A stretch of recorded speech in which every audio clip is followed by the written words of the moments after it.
Kaya kapwa pastor, kapwa lingkod, ganun din, babalik din sa atin yon. Yes, maaaring merong false teaching, pero mahirap sabihin na false teacher, mga friend. Alright? Dahil kahit false teacher yan, ay meron pa ring lugar ng pagbabago. Meron pa ring lugar ng pag-improve. Meron pa ring lugar na makarealize, magrepent, at magbalik loob sa Diyos. Alright? Dahil kung ganun yung ating agad na panukatan, na kung meron tayong napakinggan na ibang katuruan mula sa ibang mga teacher, ibang mga pastor, tapos agad nating hinusgahan na, ay, false teacher yan, false prophet yan. Naku, huwag mga friend. Dahil maaring false teaching, alright? False ideas, alright?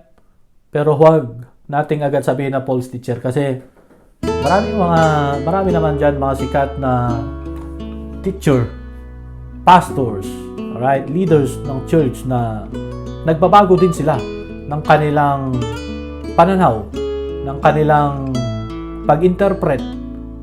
Alright? Katulad din ni Paul, nagbago din siya. Nagbago din yan. Nag-mature din, nag-grow din yung kanyang spiritual life. Kaya nga sabi niya, when I am a child, I speak like a child. I reason like a child. Alright? But when I became a man, I live those childish ways. Sabi niya, nung ako ay bata, ako ay nag-iisip na parang bata. Ako'y nagre-reason na parang bata. Ngunit nung ako'y matanda na, iniwan ko na ang mga isip o gawaing pambata. Ang tinutukoy ni Paul dyan ay nung siya ay baby Christian pa. So, ibig sabihin, siya ay nag-mature sa kanya pong spiritual life. Nagkaroon siya ng spiritual growth, spiritual maturity. Hindi natin alam, baka merong mga childish teaching na naituro si Paul. Alright? Kaya kailangan talaga natin yung tinatawag na pagsasala o Jesus filter.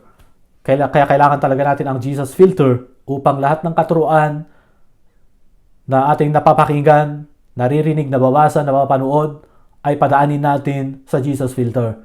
Kahit pa mga katuruang nakasulat sa Biblia, ay kailangan pa rin po natin yang padaanin sa Jesus filter. Bakit? Si Jesus, ang bugtong na anak ng Diyos. Si Jesus, ang galing sa langit. Siya ang nakikitang larawan ng hindi nakikitang Diyos. Si Jesus, ang perpektong kalooban, perfect will of the Father.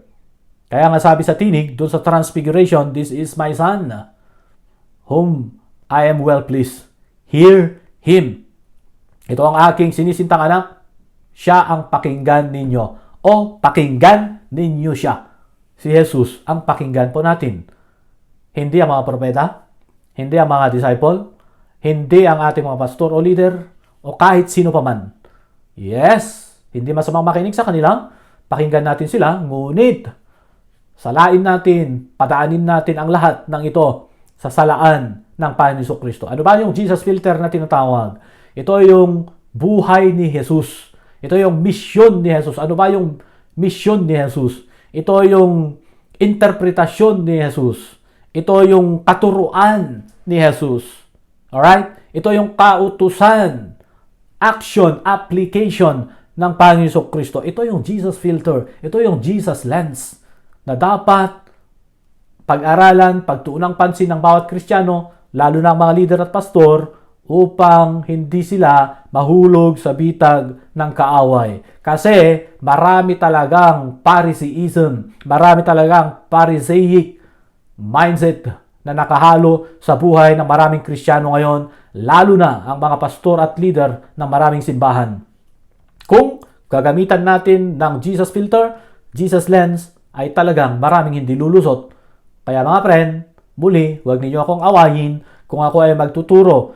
Meron akong ituturo na masasagasaan ang inyong mga teaching, ang inyong mga ideas, ang inyong mga pulisiya, ang inyong mga interpretasyon.